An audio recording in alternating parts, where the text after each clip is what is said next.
ሰላም እንዴት አላችሁ? የኢትዮ ታይምስ ቤተሰቦቻችን ለሰዓቱ የተመረጡ አዳዲስ መረጃዎችን ይዘንላችሁ ቀርበናል። ከመረጃዎቻችን መካከልም በባህር ዳር ከተማ 27 ነጋዴዎች ታስረዋል። በባህር ዳር ከተማ አሳማኝ ምክንያት በሌለበት ተመሳጥረው በዘይት ምርት ላይ የዋጋ ጭማሪ ያደረጉ 27 ነጋዴዎች መታሰራቸውን የከተማ አስተዳደሩ ንግድና ገበያ ልማት መምሪያ አስታውቋል። መረጃውን በዜናችን በዝርዝር እናስደምጣችኋለን። በኤርትራ ታስረው የሚገኙ የትግራይ ተወላጆች በዛሬው ዕለት በራማ በኩል አድዋ እንደገቡ ተሰምቷል። ከእስረኞች መካከልም የትግራይ ተዋጊዎች እንደሚገኙበት መረጃዎች ወጥተዋል። ይህን መረጃም በዜናችን በዝርዝር እናስደምጣችኋለን። ከነዚህ መረጃዎች በተጨማሪ ኢትዮጵያ ለኔዘርላንድስ አሳልፋ የሰጠችው ኤርትራዊ ህገወጥ የሰዎች አዘዋዋሪ ክሱ ዛሬ መታየት መጀመሩን፣ በኬንያ በተከሰተ የመሬት መንሸራተት አደጋ የሟቾች ቁጥር 26 መድረሱን፣ በአፍጋኒስታን ማዛር ኢሻሪፍ የመሬት መንቀጥቀጥ በትንሹ 7 ሰዎች መሞታቸውን፣ የአማራ ፋኖ ብሔራዊ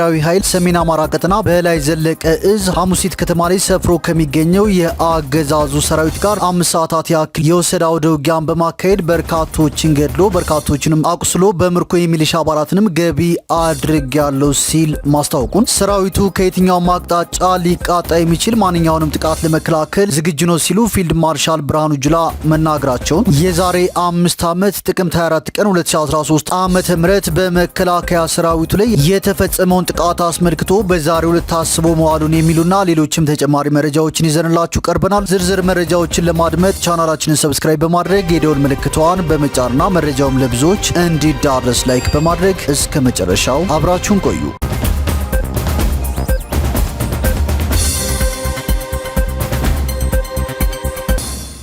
ወደ መጀመሪያው መረጃችን ስናልፍ በባህር ዳር ከተማ አሳማኝ ምክንያት በሌለበት ተመሳጥረው በዘይት ምርት ላይ የዋጋ ጭማሪ ያደረጉ 27 ነጋዴዎች መታሰራቸውን የከተማ አስተዳደሩ ንግድና ገበያ ልማት መምሪያ አስታውቋል። ከዚህ በተጨማሪ 221 ድርጅቶችና 8 ስቶሮችን በማሸግ አስተዳደራዊ እርምጃ መወሰዱም ተገልጿል።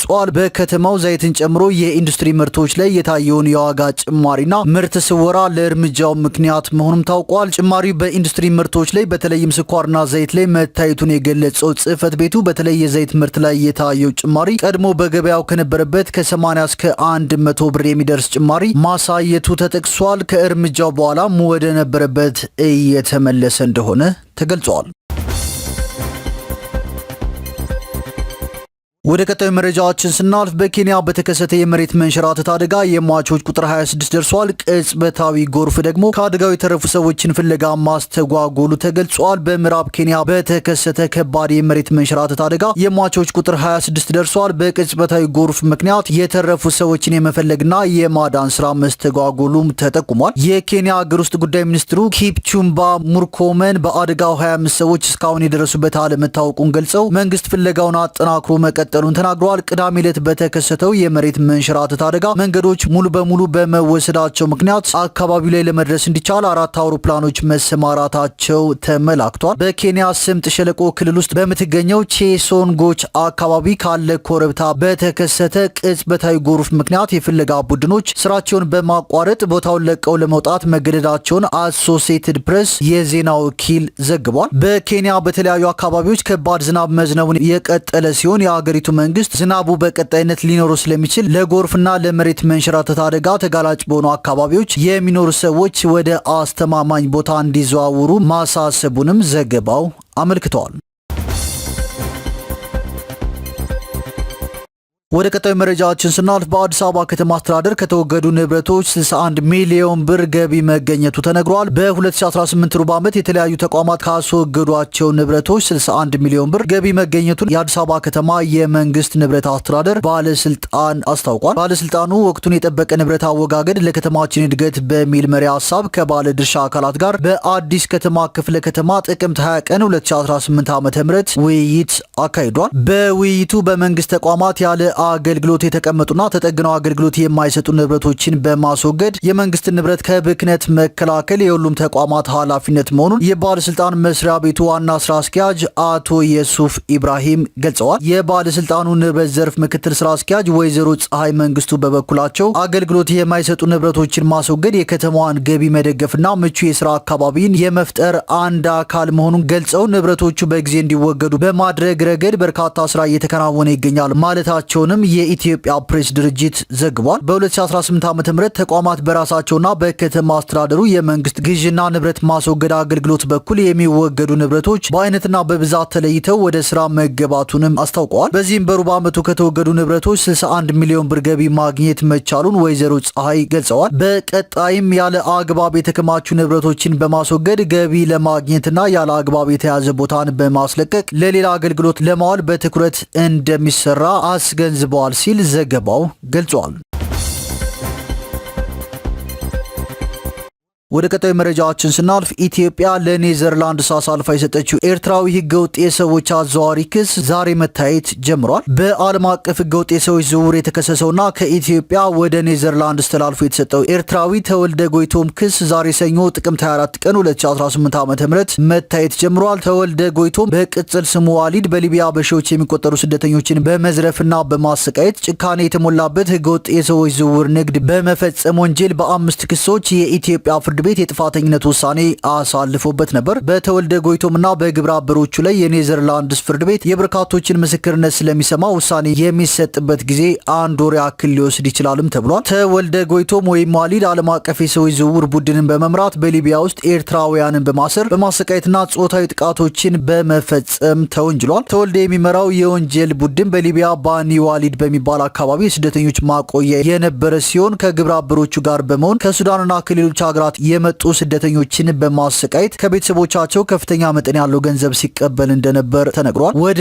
አውሮፓ ለመድረስ የሚሞክሩት ስደተኞች በሊቢያ ካምፖች ውስጥ በነበሩበት ወቅት ድብደባ፣ ረሃብና መደፈሮችን ጨምሮ አሰቃቂ ጥቃት ለዓመታት ተፈጽሞባቸዋል። በዚህም ምክንያት በርካታ ስደተኞች መሞታቸው ይነገራል።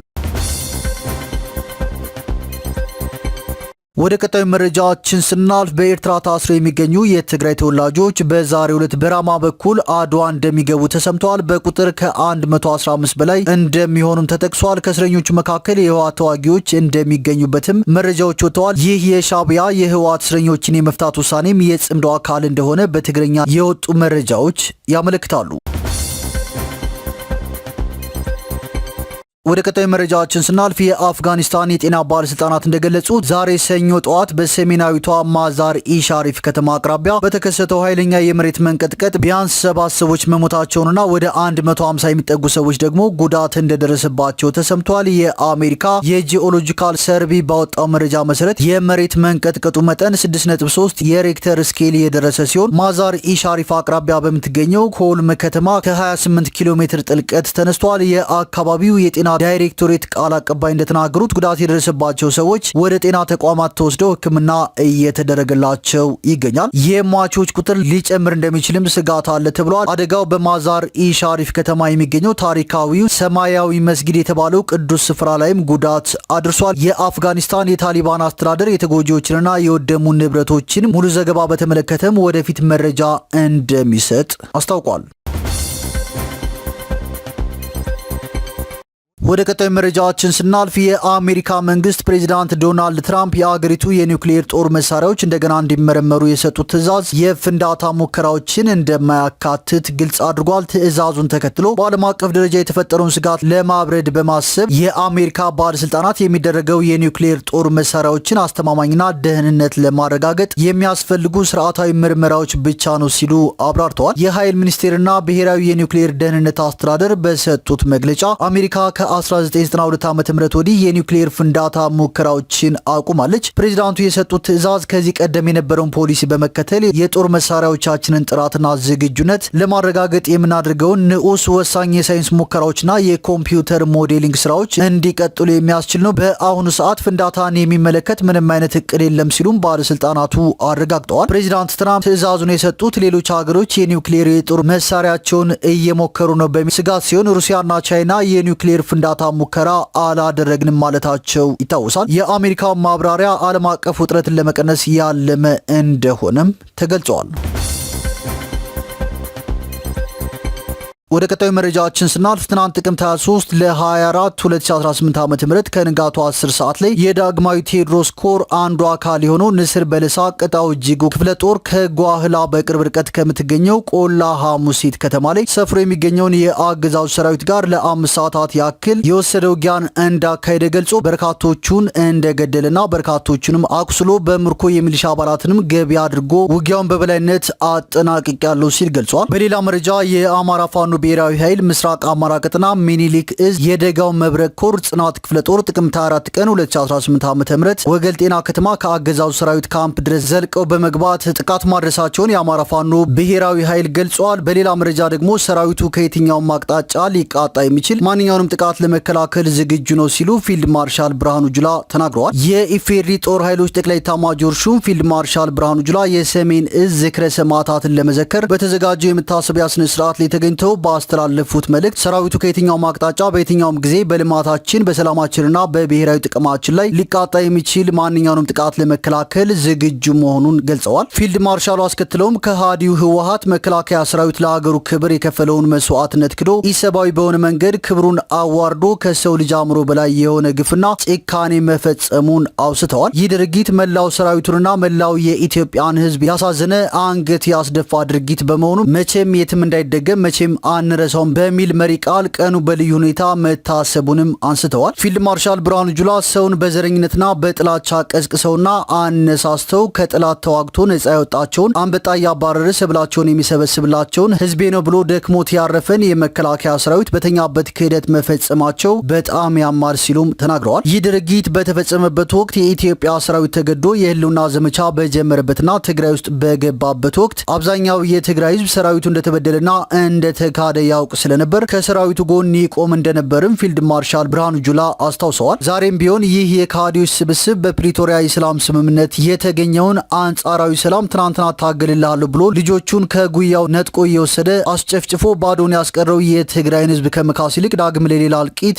እየተዘጋጀና የጦርነት ነጋሪት እየጎሰመ ይገኛል ያሉት ፊልድ ማርሻል ብርሃኑ ጁላ መላው የትግራይ ህዝብ ትናንትና የደረሰበት ግፍና መከራ ዛሬም እንዳይደገም በቃ ሊልና ራሱን ነጻ ሊያወጣ ይገባል ሲሉ መልእክታቸውን አስተላልፈዋል። የዛሬው ቀንም እንዳይደገም መቼም አንረሳውም በሚል መሪ ቃል ዝክረ ሰሜን እዝ በቢሾፍቱ አየር ኃይል ታስቧል። በዝክረ ሰማዕታት መታሰቢያ ስነ ስርዓት ላይ የጦር ኃይሎች ጠቅላይ ኤታማዦር ሹም ፊልድ ማርሻል ብርሃኑ ጁላ፣ ምክትል ጠቅላይ ኤታማዦር ሹም ጀነራል አበባው ታደሰ፣ ከፍተኛ ጀነራል መኮንኖች፣ ከሁሉም የሰራዊቱ ክፍሎች የመጡ የሰራዊቱ አባላትና ጥሪ የተደረገላቸው እንግዶች ታድመዋል። የመከላከያ ሰራዊት ስነ ልቦና ግንባታ ዋና ዳይሬክቶሬት ዳይሬክተር ሜጀር ጀነራል እንዳልካቸው ወልደ ኪዳን በዝክረ ሰማዕታት መታሰቢያ ስነ ስርዓቱ ላይ ተገኝተው ለዕለቱ እንግዶች የእንኳን ደህና መጣችሁ መልእክት አስተላልፈዋል። ዕለቱን ስናስብ የዛሬ 5 ዓመት ጥቅምት 24 ቀን 2013 ዓ.ም ከሃዲው ህወሓት በሰራዊታችን ላይ የፈጸመውን አረመኔያዊና አሰቃቂ ጥቃት በማውገዝ የተቃጣውን ጥቃት ለመቀልበስ በተካሄደው ተጋድሎ የተሰዉ ጀግኖች ሰማዕታትን መቼም የትም እንዳይደገም በሚል መሪ ሀሳብ በማሰብ እንዲሁም የሰራዊታችንን የጀግንነት ተጋድሎ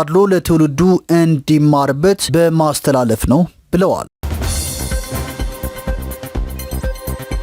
ወደ ቀጣዩ መረጃችን ስናልፍ የጅቡቲ ፓርላማ የፕሬዝዳንትነት እድሜ ገደብን ማንሳቱን አፈ ጉባኤው ተናግረዋል። የጅቡቲ ፓርላማ ትናንት እሁድ ባካሄደው ስብሰባ ላይ ለፕሬዝዳንትነት እጩነት የተቀመጠውን የእድሜ ገደብን ማንሳቱን የፓርላማው አፈ ጉባኤ ለኤኤፍፒ ተናግረዋል። ይህ ውሳኔ የአገሪቱ ፕሬዝዳንት ኢስማኤል ኦማር ጌሌ ለ6ኛ ዙር ምርጫ ለመወዳደር የሚያስችል ነው። የ77 ዓመቱ ፕሬዝዳንት ጌሌ በአፍሪካ ቀንድ ውስጥ በምትገኘው ትንሽ ሀገር ወይም ጅቡቲ ውስጥ እንደ ኢሮፓያኑ አቆጣጠር ከ1999 ዓ.ም ጀምሮ በመሪነት ላይ ይገኛሉ። ጅቡቲ የአሜሪካ፣ የፈረንሳይ፣ የቻይና፣ የጃፓንና የጣሊያን ወታደራዊ ካምፖችን የምታስተናግድ ወሳኝ የወደብ ሀገር ናት። አገሪቱ እድሜው ከ75 ዓመት በላይ የሆነ ሰው ለፕሬዝዳንትነት እንዳይወዳደር የሚከለክለውን ህገ መንግስት ማሻሻያ ፓርላማው በትናንትናው ዕለት በሙሉ ድምፅ አጽድቆታል። ይህ ውሳኔ ፕሬዝዳንቱ በሚያዝያ ወር ለሚያካሄደው ቀጣይ ምርጫ እንዲወዳደሩ ያስችላቸዋል። በአገሪቱ ባለው ውስን የመናገርና የፕሬስ ነጻነት ምክንያት አነስተኛ ተቃውሞ እንደሚገጥማቸውም ይጠበቃል ተብሏል። ተብሏል። የፓርላማው አፈ ጉባኤ ዲሌታ መሐመድ ዲሌታ ብሔራዊ ምክር ቤቱ የእድሜ ገደቡ መነሳቱን አጽድቋል፣ ስለዚህ ይፋዊ ነው ሲሉም አረጋግጠዋል። አፈ ጉባኤው ቀደም ብለው የህገ መንግስቱ ለውጥ የተደረገው ችግር ባለበት የአፍሪካ ቀንድ ውስጥ የምትገኘውን የትንሿ ሀገር መረጋጋት ለማረጋገጥ አስፈላጊ በመሆኑ ነው ሲሉም ለኤኤፍፒ ተናግረዋል። ፕሬዚዳንቱ በ2001 ዓ.ም የተካሄደው ምርጫ 97 በመቶ ድምጽ በማግኘት ማሸነፋቸው የሚታወስ ሲሆን ፓርቲያቸው አብዛኛውን የፓርላማ መቀመጫን መያዝም ችሏል። ወደ መጨረሻው መረጃችን ስናልፍ ሐሰተኛ የተባበሩት አረብ ኤሚሬቶች ድርሃም ብዛቱ 2500 የብር ኖቶች ባንክ በመሄድ ወደ ኢትዮጵያ የብር ኖት ለመቀየር የሞከረው ግለሰብ በእስራት ተቀጥቷል። በምስራቅ ባሌ ዞን ጊኒር ከተማ ውስጥ ሐሰተኛ ባለ 500 የተባበሩት አረብ ኤሚሬቶች ድርሃም ብዛቱ 2500 የብር ኖቶችን ባንክ ቤት ሄዶ ወደ ኢትዮጵያ የብር ኖት ለመቀየር የሞከረው ግለሰብ በእስራት መቀጣቱ የምስራቅ ባሌ ዞን ፖሊስ ዋና መምሪያ ገልጿል። ተከሳሽ አብድል ሽኩር አብደላ የተባለ የጊኒር ከተማ ነዋሪ መስከረም 6 ቀን 2018 ዓ.ም ከቀኑ 7 ሰዓት ተኩል ላይ የባንክ ቤት ሰራተኞች በደንበኞች መስተንግዶ በተጨናነቁበት ሰዓት ሐሰተኛ ብሩን ለመቀየር ያደረገው ጥረት ሳይሳካ በቁጥጥር ስር ውሏል። የተባበሩት አረብ ኤሚሬቶች የብር ኖቱ 120235 ብር እንደሆነ ከባንክ የተገኘው መረጃ ያመለከተ ሲሆን በቁጥጥር ስር የዋለው 2000 ድርሃም በሙሉ ሐሰተኛ መሆኑንም በማሽን በታገዘ ምርመራ ተረጋግጧል። ፖሊስ ከባንክ በተገኘው ማስረጃ የምርመራ መዝገቡን በማጣራት አጠናቆ ለአቃቢ ሕግ የላከ ሲሆን አቃቢ ሕግም ከፖሊስ የቀረበውን የምርመራ መዝገብ ተመልክቶ በወንጀል ሕግ ቁጥር 359 ሐሰተኛ የብር ኖትን ማዘዋወር፣ መያዝና ለፋይናንስ ተቋም ማቅረብ የሚደነግገውን አንቀጽ በመጥቀስ ክሱን መስርቷል። በአቃቢ ሕግ የተመሰረተውን ክስ የተመለከተው የምስራቅ ባሌ ዞን ከፍተኛ ፍርድ ቤት ሰሞኑን በዋለው ችሎት ተከሳሽ አብድል ሽኩር አብደላ በፋይናንስ ተቋማት ላይ በፈጸመው የወንጀል ድርጊት ጥፋተኛ ተብሎ በ4 ዓመት ከ7 ወር እስራት እንዲቀጣም ወስኖበታል።